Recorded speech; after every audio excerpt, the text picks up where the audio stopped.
I never imagined that one day before my sister-in-law's wedding, I would be standing in the middle of a crowded living room with my cheek burning from a slap I never saw coming. One moment, my mother-in-law was demanding my new car as if my hard work meant nothing, and the next moment, her hand crashed across my face while everyone watched in silence, including my own husband. That slap didn't just hurt. It opened my eyes. They thought they could humiliate me and throw me out of their house like I was worthless. They thought I would stay quiet, ashamed, broken. But they had no idea. Before the sun rose the next morning, the same woman who slapped me would be begging me for help, crying at my feet, praying I would save the wedding she tried to destroy. And that was the moment I realized. Sometimes the people who think you are nothing end up needing you more than anyone else. Hello, my name is Ava, and I am 29 years old. I never imagined that the day before my sister-in-law's wedding would turn into one of the most painful moments of my life. The house was packed with people, flowers everywhere, music playing, and everyone running around trying to finish last-minute wedding tasks. I was helping in the kitchen when my mother-in-law suddenly called my name in a sharp, stiff voice. Ava, come here. I need to talk to you. I wiped my hands and walked into the living room, where she stood with her arms crossed, her face already showing irritation. I didn't expect anything unusual. I thought maybe she wanted help with decorations or needed me to pick up something from the store. But instead, she looked straight at me and said, "Tomorrow is my daughter's big day, and I want your new car as her wedding gift." For a moment, I honestly didn't understand what she meant. My new car, the one I worked so hard to buy after saving for years, the car that represented my independence and my effort? I took a careful breath and answered politely, "I'm sorry, but I can't give my car away. I worked really hard for it." Her expression changed instantly. Her eyebrows tightened, her jaw clenched, and I could feel the air get heavy around us. "Are you refusing me?" she asked, her voice growing louder. I tried to stay calm. "It's not about refusing you. It's just that it's my car. I paid for it myself." She stepped closer, her eyes filled with anger. "Ava, my daughter deserves the best. And you're part of this family, aren't you? Or are you trying to embarrass us one day before the wedding?" My heart sank. I had always tried to be respectful and helpful in this family, but asking for my car was simply unreasonable. I said gently, "I'm not trying to embarrass anyone. I just can't give away something so valuable." Her face twisted in rage. She looked at me as if I had committed a crime. For the first time, I felt something break inside me, a small, quiet realization that no matter how much effort I put in, it was never enough for her. She waved her hand dismissively. "Fine. "We will talk later," she said coldly, turning away.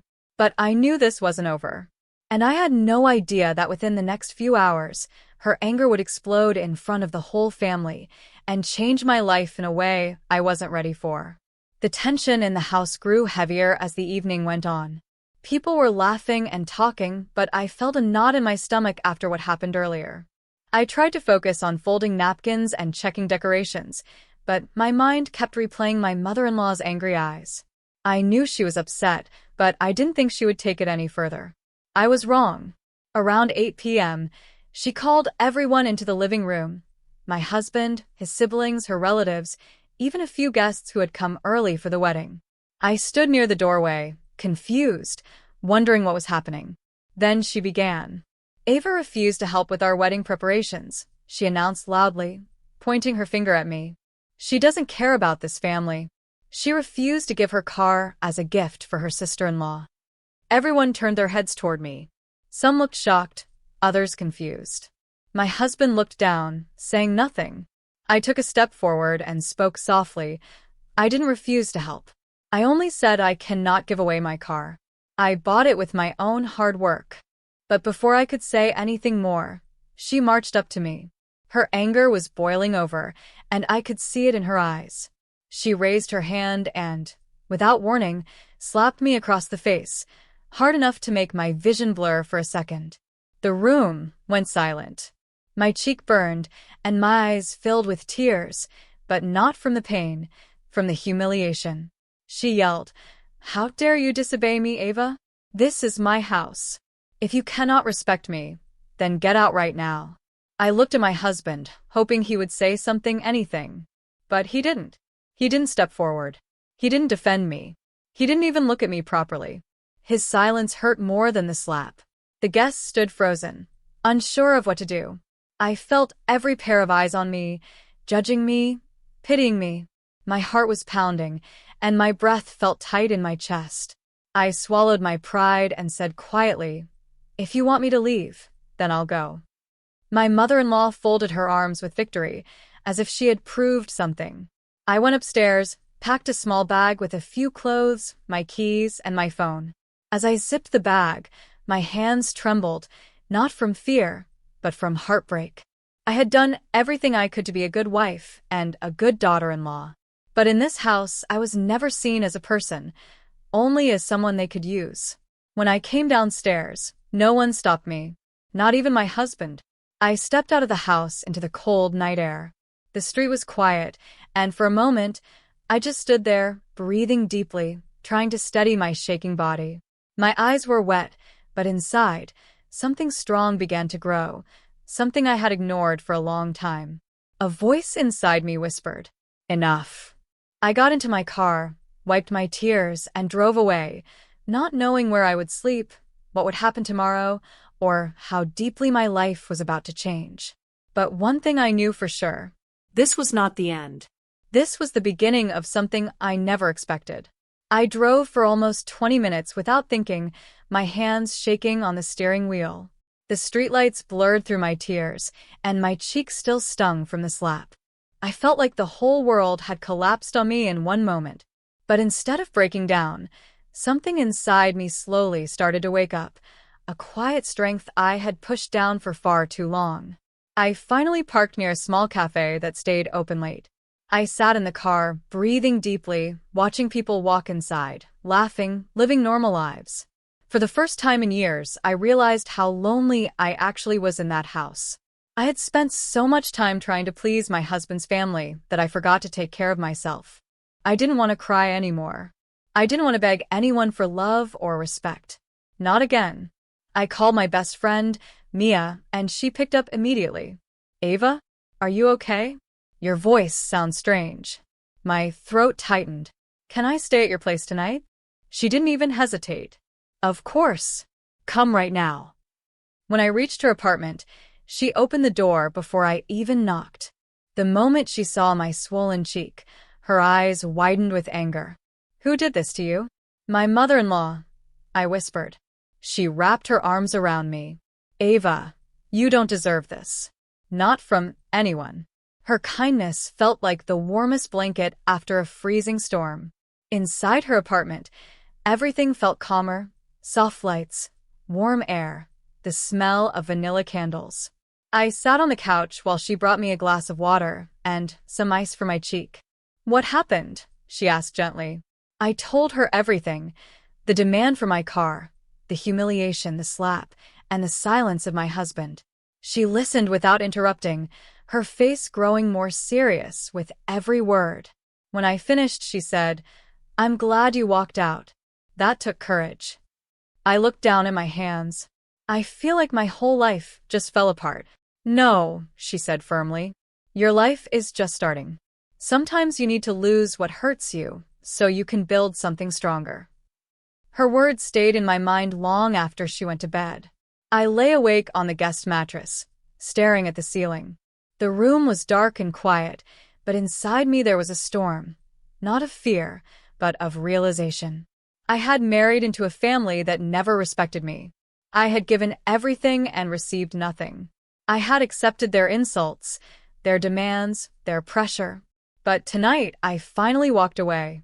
As the hours slowly passed, I thought about my husband's face, the way he looked down, refusing to take my side. The silence he chose hurt more than anything else. I knew one thing for sure. I could never be the same person again after tonight. Just as I started to drift into sleep, my phone buzzed. A message. I checked it with half-closed eyes and froze. It was from my husband. "We need to talk in the morning. Something urgent happened. Please answer your phone." I didn't respond. I turned the phone upside down. Something told me tomorrow wouldn't be a normal day. Something told me everything was about to change, again. I woke up the next morning with a heavy feeling in my chest. My head hurt from crying, and my cheek was still tender to the touch. For a few seconds, I forgot where I was, until I saw Mia making coffee in the kitchen and remembered everything that happened last night. Then I remembered the message. I reached for my phone, and my heart skipped when I saw the notification screen. 12 missed calls from SIL. 6 missed calls from my husband. 3 messages from him. Please pick up. It's serious. Ava, we need your help. Help? After everything they did? I locked my phone and placed it face down. I didn't want to deal with any of them. Not today. Mia walked over with 2 mugs and sat beside me. They called. I nodded slowly. She rolled her eyes. Of course they did. People like them only remember you when they need something. I let out a small, tired laugh. You're probably right. Before I could say more, my phone started buzzing again. I didn't want to look, but the buzzing didn't stop. It kept ringing and ringing, vibrating against my hand like something urgent was happening. Mia crossed her arms. Just answer. At least see what drama they created now. I took a deep breath and finally picked up. The moment I said hello, I heard crying, loud, shaky, panicked crying. It was my mother-in-law. Ava, please come home, she sobbed. We have a big problem. The wedding might get canceled. I sat up straighter. What happened? I can't explain on the phone. Please come. I'm begging you. Those last 3 words stunned me. I'm begging you. Last night she slapped me, screamed at me, kicked me out. Today she was begging. My husband took the phone from her. His voice was tense. Ava, please don't hang up. It's bad. We need you. You're the only one who can fix this. I closed my eyes, feeling a strange mix of pain and power. After years of being treated like an outsider, they suddenly remembered my value. What exactly do you want from me? I asked calmly. Just come home, he said. Please. We'll explain everything. I'm sorry about yesterday. Just please come back for a moment. It's important. I didn't answer right away. For the first time in a long time, I controlled the moment, not them. Mia whispered, don't go unless you want to. Make sure you're ready. But I already knew what I needed to do. I wasn't going back for them. I wasn't going back because they begged. I was going back because I wanted to see the look on their faces when they realized the truth. The woman they thought was powerless was the only one who could save their big day. I stood up, grabbed my bag, and said, I'll come. But not for you, for myself. I ended the call, took one last steadying breath, and walked toward the door. Whatever waited for me back at that house, one thing was clear. I wasn't the same Ava who left last night, and they were about to learn that the hard way. I drove back to the house with steady hands, but a restless heart. The morning sun was bright, but nothing felt warm. As I pulled into the driveway, I saw people rushing in and out, everyone talking loudly, their faces full of panic. It was completely different from yesterday's celebration mood. When I stepped inside, the entire family turned to look at me. For the first time ever, they didn't look annoyed or judgmental. They looked scared. My mother-in-law hurried toward me, her makeup smudged, her hair messy, tears still on her face. She reached for my hands, something she had never done before. Ava, thank God you came, she cried. Please help us, please. I gently pulled my hands away. I came because I want to understand what happened, I said calmly. That's all. She nodded quickly, desperate. Yes, of course. Come, let me show you. She led me to the living room where my husband and sister-in-law were waiting. My husband looked exhausted, guilt written all over his face. The moment he saw me, he stood up. Ava, I'm really sorry about yesterday. I should never have let that happen. I didn't respond. Not yet. This wasn't the time for apologies, not until I heard the truth. What's going on? I asked. My sister-in-law, who was supposed to be glowing with excitement for her big day, now looked pale and stressed. She took a deep breath. Ava, the wedding venue just canceled our booking. I blinked. Canceled? Why? My husband rubbed his forehead. Because the deposit wasn't paid. I frowned. But I thought everything was paid weeks ago. My mother-in-law whispered. We thought so too. But yesterday the payment bounced and we didn't even know until this morning. My eyes widened. So the venue canceled? She nodded fast. Yes. And no other place is available on such short notice. Everything is booked. The wedding is in a few hours. Ava. Everything will be destroyed. I understood the problem now. The wedding wasn't just in trouble. The wedding was about to collapse completely. I crossed my arms. What does this have to do with me? All three of them looked down, embarrassed. Finally, my husband spoke. Because the only venue available today is the one you booked last year for your photography event. The manager only agreed to hold it if you confirm it. They trust you. They said they'll release it for nobody except you. I felt my heart pause for a moment. Of course. That venue. I had worked with them before, done a small project there, and the manager had loved my work. He always said, if you ever need a place for anything, Ava, call me. So now the wedding depended on me. My mother-in-law stepped closer, her voice breaking. Ava, please. I know I was wrong yesterday. I shouldn't have slapped you. I shouldn't have yelled at you. I was emotional. I didn't think. Please forgive me just this once. If you don't help us, my daughter's wedding will be ruined. For a long moment, I stayed silent. Yesterday, she dragged me through humiliation. Today, she was crying at my feet. I looked at each of them. My husband, who said nothing when I was insulted. My sister-in-law, who never defended me. And my mother-in-law, who treated me like a servant until she needed something. Then I finally spoke clearly. I can help you, but not without conditions.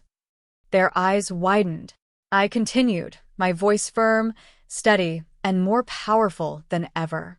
You treated me like I had no value. Last night, you kicked me out like I was nothing. But today, you need me. Before I say yes, I want all three of you to understand something. I will never be treated the way I was treated yesterday. Not again. Not ever. My mother-in-law nodded quickly, tears dripping down her face. Yes, Ava. Anything. We'll do anything. Just help us. My husband swallowed hard. I'm sorry. I promise it won't happen again. And for the first time since I entered that house, I felt the power shift. I wasn't asking for respect anymore. They were offering it. And this time, I wasn't going to let it slip away. I stood in front of them, calm but firm, letting the silence settle. For the first time since I married into this family, every pair of eyes in the room waited for my decision. Not my mother-in-law's. Not my husband's. Mine. I took a slow breath and said, before I help you, I want to make something clear. They all leaned in, nervous. No one, and I mean no one, will ever disrespect me again. Not with words, not with actions, not with silence. My mother-in-law nodded instantly, wiping her tears. Yes, Ava. You're right. I'm sorry. I truly am. I looked at my husband next. He couldn't even meet my eyes. Yesterday, I said quietly, you watched me get slapped and humiliated. You didn't say a word. He closed his eyes, guilt written all over his face. I was wrong. I froze. I didn't want to make the situation worse, but I should have stood up for you. I'm sorry. His apology felt late, but necessary. Then I turned to my sister-in-law. She shifted uncomfortably. I know today is your wedding day, and I don't want your day to be destroyed. But you also watched everything yesterday.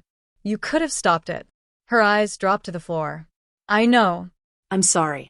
I should have spoken up. For the first time, she actually sounded sincere. I let their apologies settle in my heart, not because I wanted pity, but because I needed acknowledgement of everything they had done. Finally, I said, okay, I'll help. But one more thing. They all listened carefully. When this wedding is over, the way this family treats me must change. I won't stay where I am unwanted. If you want me in this house, then you treat me with the same respect you expect for yourselves." My mother-in-law nodded quickly. Yes. "Yes, Ava. I promise." My husband stepped closer. "And I promise too. I don't want to lose you." Their words felt heavy, but this time, I was in control. I took out my phone, scrolled to the venue manager's number, and hit call. He answered on the second ring. "Hey, Ava. What's up?" I explained the situation briefly. He already knew the wedding rush happening today in town, and I could hear the sympathy in his voice. "You need a venue today?" he asked. "Yes," I replied. "A big hall. Decorations optional. We just need space." "For you?" "Of course. Tell your family to be here in an hour. I'll hold the place." Relief washed over the room. My mother-in-law clapped her hands over her mouth like she had just been saved from drowning. My sister-in-law started crying again, but this time from relief, not panic. "Thank you, Ava," she whispered. "Thank you so much." I hung up and said simply, "It's done. Let's get moving. You have a wedding to prepare." Instantly, everyone jumped into action, but something was different. Whenever I passed, they moved aside respectfully. Whenever I spoke, they listened. Whenever I gave instructions, they followed them without argument. It was strange but empowering. My husband walked beside me as we headed toward the car. "You didn't have to do this," he said quietly. I looked straight ahead. "Yes, I did. Not for your family, but because I won't let someone else's anger define me." He nodded, fully understanding. As we drove to the venue, I watched him grip the steering wheel nervously. The silence between us wasn't uncomfortable, it was honest. "You're stronger than anyone I know," he said finally. I didn't reply. Not because I didn't believe it, but because, for the first time, I truly felt it myself. Today wasn't about revenge anymore. It was about reclaiming the dignity that was taken from me. And I wasn't done yet. When we reached the venue, the transformation had already begun. Staff were moving quickly, setting up chairs, adjusting lights, and laying out fresh linens. The manager greeted me with a warm smile and a professional handshake. "Ava, don't worry. We'll make this look perfect. Just give us a little time." His confidence eased some of the tension in my chest. "Thank you," I said sincerely. My sister-in-law's family started arriving one by one. Their panic faded slowly into relief as they saw the hall coming together. Some of them even came up to me and thanked me. It felt strange. The same people who looked down on me yesterday were now treating me like I was the backbone of the entire wedding. My mother-in-law stayed close to me. Too close, like she was afraid I might disappear again. Her tone was soft, her words careful. "Ava, should we put the stage on this side? Or the other side? What do you think about the flower arrangement? Do you like these chairs? Should we change them?" It almost felt unreal. Part of me wanted to remind her of how she treated me yesterday, but another part of me knew that today wasn't about punishment. Today was about showing her the version of me she had ignored for years. Someone strong. Someone capable. Someone who didn't break under pressure. As the hours passed, the venue transformed beautifully. The floral arrangements filled the air with a soft fragrance. Lights sparkled across the room, and everything came together smoother than anyone expected. When the groom's family arrived, even they were impressed. "This place looks incredible," one of them said. My sister-in-law smiled proudly, but her eyes shifted toward me. She knew who made this possible. My husband walked over with 2 cups of water and handed one to me. "You've saved us today," he said quietly. "Thank you." I looked at him for a moment.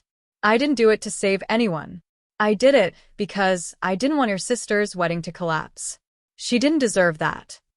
He nodded. "Still, I appreciate it."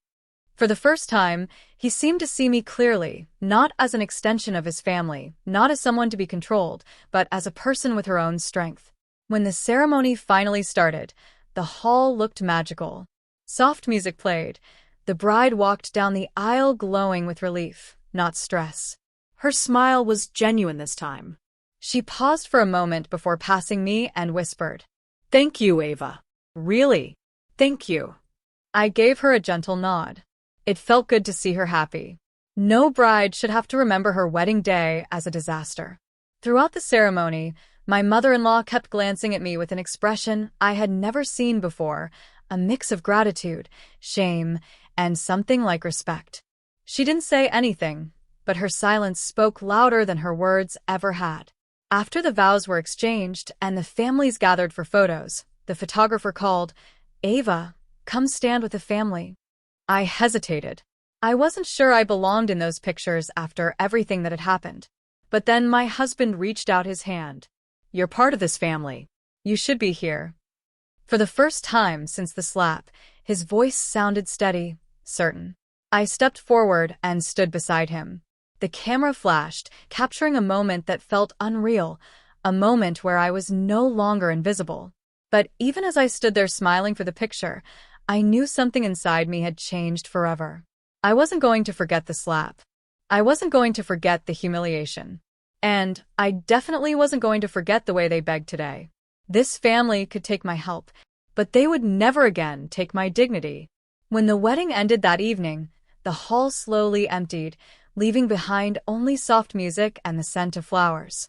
My feet hurt from walking all day, and my mind felt heavy, but inside me, something was settling into place. I had walked out of that house last night feeling powerless.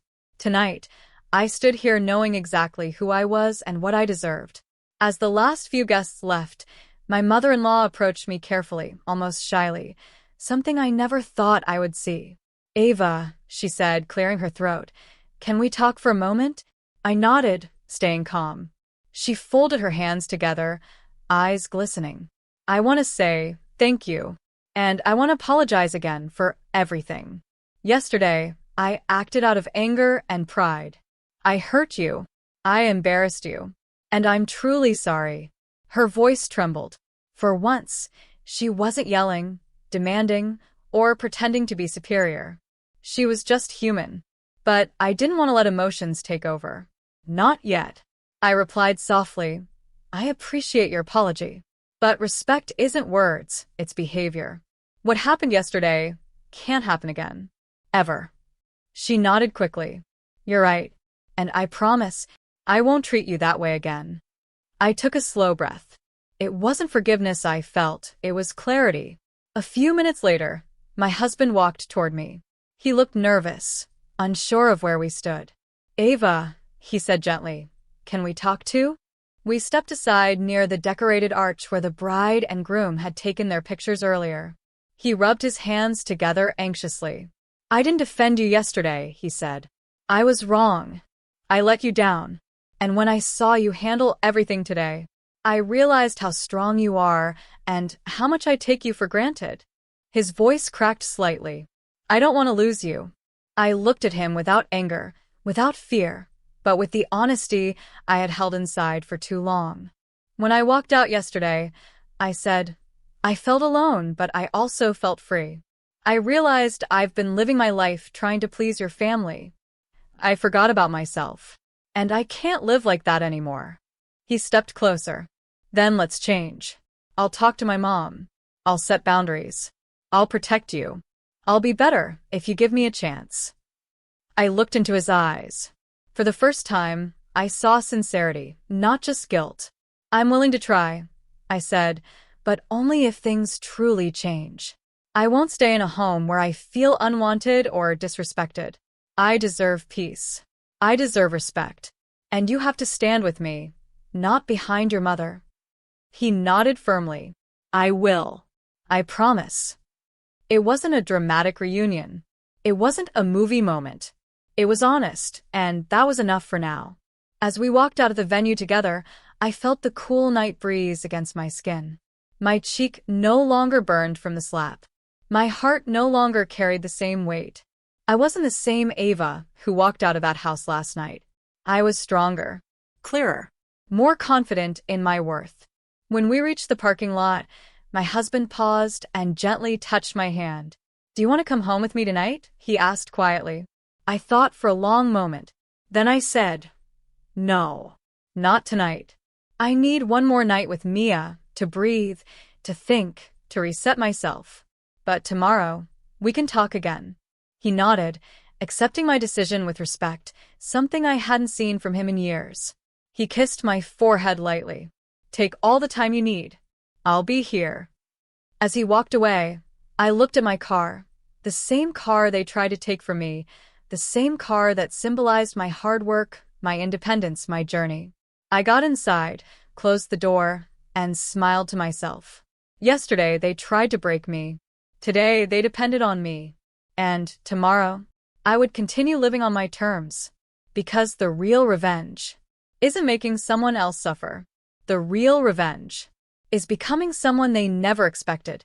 Strong, respected, and completely unshakable. My name is Ava. I am 29 years old. And this time, I choose myself.